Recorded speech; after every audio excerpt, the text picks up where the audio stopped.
tous et bienvenue dans ce troisième numéro de musique classique pour les nuls. J'espère que vous allez très bien en ce lundi de Pâques. Aujourd'hui, nous parlerons de l'un des compositeurs les plus connus qui a marqué la période classique par son génie, Antonio Vivaldi. Virtuose du violon, ses contemporains disaient de lui qu'il était un violoniste incomparable. Et c'est également l'un des plus grands compositeurs de son époque. Il est connu comme un initiateur du concerto de soliste, c'est-à-dire un orchestre répondant à un instrumentiste qui joue en solo.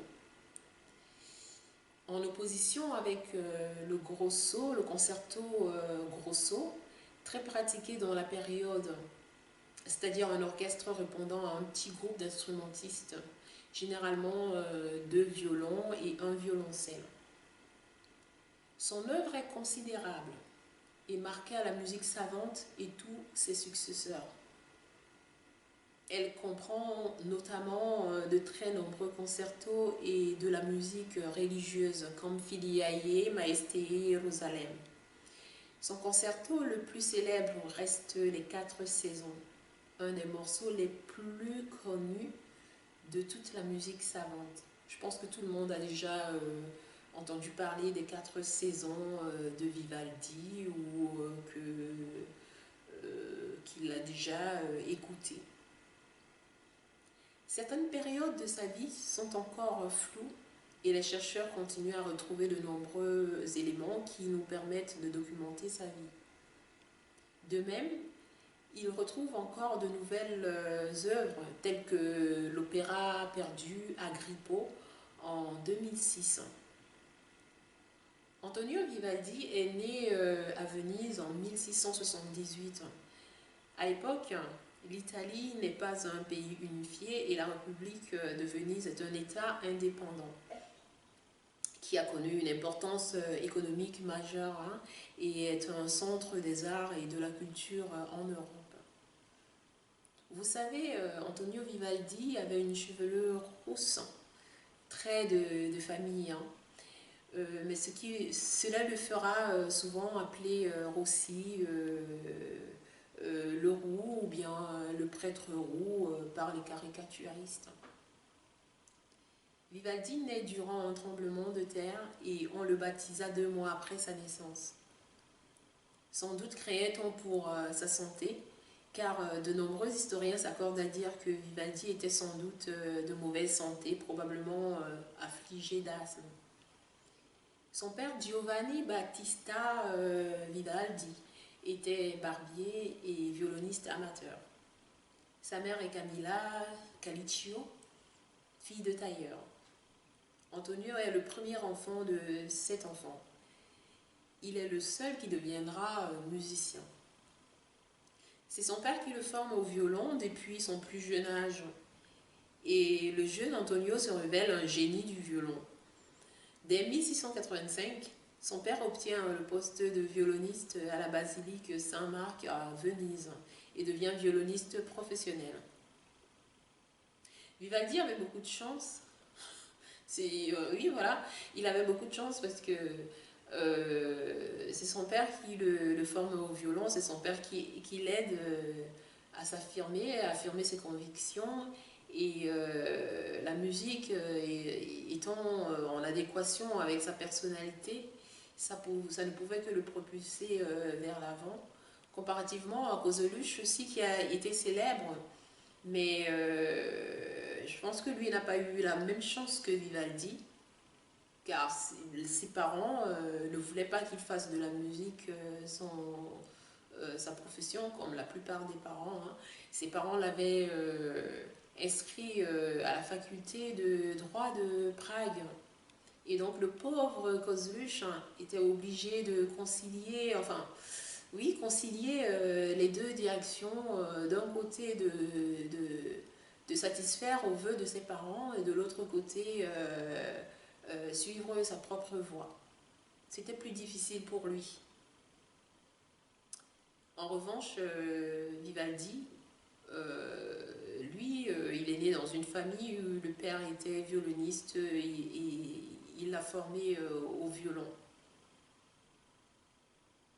Le jeune Antonio est formé à une carrière ecclésiastique en parallèle de sa formation de violoniste. Et en 1693, il a 15 ans et entre dans l'âge adulte pour l'époque. Il est tonsuré et prête ses vœux devant le cardinal Badoaro. Et en 1703, il est finalement ordonné prêtre. Mais il n'abandonnera pas pour autant ses études musicales et reçut de très nombreuses dispenses de son rôle de prêtre toute sa vie afin d'exceller dans le domaine musical. Néanmoins, de ce que l'on sait de lui, il était très pieux. Il lisait son bréviaire tous les jours. Alors, qu'est-ce que c'est qu'un bréviaire? Eh bien, c'est tout simplement un livre de prière. Cependant, dès 1706, il cessa de dire la messe et se consacra entièrement à la musique. En 1703 également, il obtient le poste de maître de violon à l'Ospedale de la Pietà, un internat religieux destiné à l'éducation des jeunes filles orphelines. Nombre de ces jeunes filles recevaient une éducation musicale très poussée et elles donnaient des concerts suivis par l'élite de Venise avec délectation. Antonio Vivaldi, lui, il utilisa les talents de ces jeunes filles pour tester ses compositions. Et l'on date les débuts de sa carrière de compositeur de l'obtention de ce poste. Il enseigne par ailleurs la composition en plus des cours de violon. De par ses compositions et son talent de virtuose du violon, Vivaldi s'introduisit rapidement parmi les élites et est invité partout. Ainsi, en 1707, il est invité pour une fête donnée par l'ambassadeur d'Autriche à Venise. Un tel honneur ne peut être offert qu'à un musicien très réputé, n'est-ce pas? Il publie également ses œuvres qui connaissent une large diffusion en Europe. En 1709, il perd ses fonctions à l'Ospedale, dont, sans doute pour des raisons de conflit avec la direction. Francesco Gasparini, le directeur de l'Ospedale, à l'époque est pris dans un procès pour des cantatrices non rémunérées qu'il aurait fait venir de Ferrare, refusé de payer et fait battre lorsqu'elles auraient parlé de se plaindre. Gasparini se sort du procès seulement grâce à l'aide d'appuis importants, mais rappelle Vivaldi dans ses fonctions en 1711. Et dès lors, même si Gasparini dirige l'Ospedale sur le papier, en pratique, c'est Antonio Vivaldi qui l'administre. Cela lui permet d'accroître encore sa réputation. Dès 1713, Gasparini part pour Florence et ne reviendra plus à l'Ospedale. Vivaldi peut alors composer sa musique sacrée plus librement et ce que Gasparini désapprouvait. Donc une fois Gasparini parti, Antonio Vivaldi se sent libre de composer ses cantates.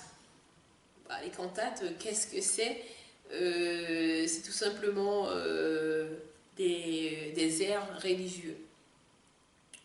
Donc Vivaldi se retrouve à l'administration de l'Ospedale sans Gasparini et dès lors il peut composer ses cantates sans qu'on ne le lui interdise formellement comme le faisait Gasparini. La même année, il compose également son premier opéra, Automne en Villa, s'essayant à un genre nouveau très en vogue. De 1714 à 1718, il présente 8 opéras à Venise.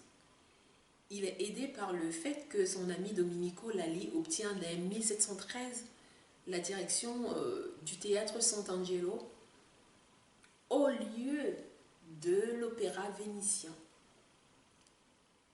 De 1718 à 1720, il est nommé maître de chapelle, c'est-à-dire compositeur officiel, compositeur attitré au service du gouverneur de Mantoue, Philipp von Essen-Darmstadt. Dès lors, il va faire de nombreux voyages, mais ces voyages se déroulent en carrosse à cause de sa mauvaise santé. Et il est accompagné par de nombreuses jeunes filles qui prennent soin de lui, d'après ses dires. Mais alimentaires les moqueries sur la manière des jeunes filles de prendre soin du prêtre. En 1723, il est à Rome, où l'aristocratie romaine qui lui réserve un triomphe. Et en 1724, il y retourne à la demande du pape Benoît XIII, qui souhaite écouter sa musique et se préoccupe peu des moqueries à l'encontre de ce prêtre-compositeur. Antonio Vivaldi était au centre d'une polémique. Vous savez qu'il était un prêtre, et vous savez très bien ce que ça représente un prêtre. Un prêtre, c'est quand même une figure représentative de l'Église, et en l'occurrence de l'Église catholique. Donc un prêtre se doit de montrer un exemple digne de ce nom, parce qu'il représente la divinité, etc. Mais lui, Antonio Vivaldi, il s'entourait des jeunes filles, voilà, ce qui donnait matière à débat. Et il y a beaucoup de choses qui se disaient sur lui, donc les mauvaises langues se donnaient à cœur joie. On peut pas tellement entrer dans les détails, mais qui n'a jamais été au centre d'une polémique, quelle que soit sa nature? Qui n'a jamais fait l'objet de fausses accusations? Qui n'a jamais été sujet à des affabulations complètement délirantes? C'est pas Antonio Vivaldi qui en faisait exception, parce que c'était un être humain comme nous, donc il ne pouvait pas déroger à cette règle de faire parler de lui dès que possible. À partir de 1726, Antonio Vivaldi prend Anna Giraud, une de ses élèves très jeune et cantatrice d'origine française, comme secrétaire personnelle, et lui offre tous les premiers rôles, bien que les critiques de l'époque ne trouvent pas sa voix exceptionnelle.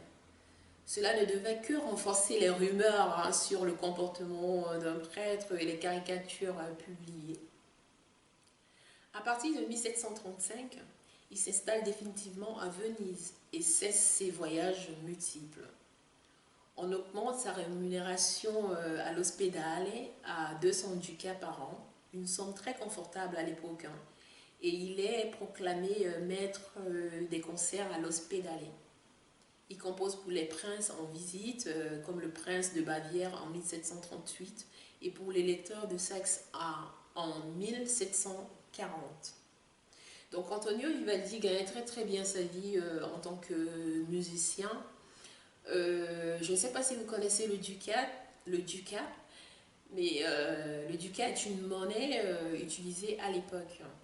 Et quand vous gagnez 200 ducats par an, vous étiez considéré comme une personne aisée. À cette époque-là, 200 ducats par an, c'était assez important, c'était une somme conséquente. En 1740, toujours la même année, 1740, Antonio Vivaldi quitte Venise pour Vienne, où il doit composer pour l'empereur Charles VI. Mais la mort de l'empereur impose une période de deuil qui interdit toute représentation, ce qui amène Vivaldi dans la misère, alors que visiblement, il n'avait pas d'économie. Malgré sa vie confortable, malgré ses revenus très confortables pour l'époque, il n'avait pas pensé mettre de côté, il n'avait pas d'économie, donc il va sombrer dans la misère, car ne pouvant plus se produire en spectacle. L'empereur Charles VI étant mort, et il y a eu une interdiction formelle de faire des représentations. Antonio Vivaldi mourra donc la même année, donc en 1740, à la fin, juste à la fin de l'année. Il mourra de maladie, peut-être liée à sa santé fragile et à la misère dans laquelle il vivait. Mais Vivaldi laisse une œuvre qu'on peut qualifier d'immense, tellement elle est abondante. On note 50 opéras, 75 sonates, 450 concertos, des opéras et énormément de musique sacrée comme Filiae, Maesté Jérusalem, je ne sais pas si vous connaissez son Missi Dominus. Et tout ceci ne prend pas en compte ses œuvres perdues. Ce sera tout sur Antonio Vivaldi, compositeur de la période baroque, la période qui allait de 1600 à 1750. Antonio Vivaldi, virtuose du violon, personnage impressionnant, personne impressionnante, qui naît en 1678 à Venise, en Italie, et qui mourra en 1740 à Vienne. La prochaine fois, je ne sais pas de quel compositeur nous parlerons, laissez-moi réfléchir. Mais bon, d'ici là, je vous souhaite une très très bonne journée et je vous dis à bientôt.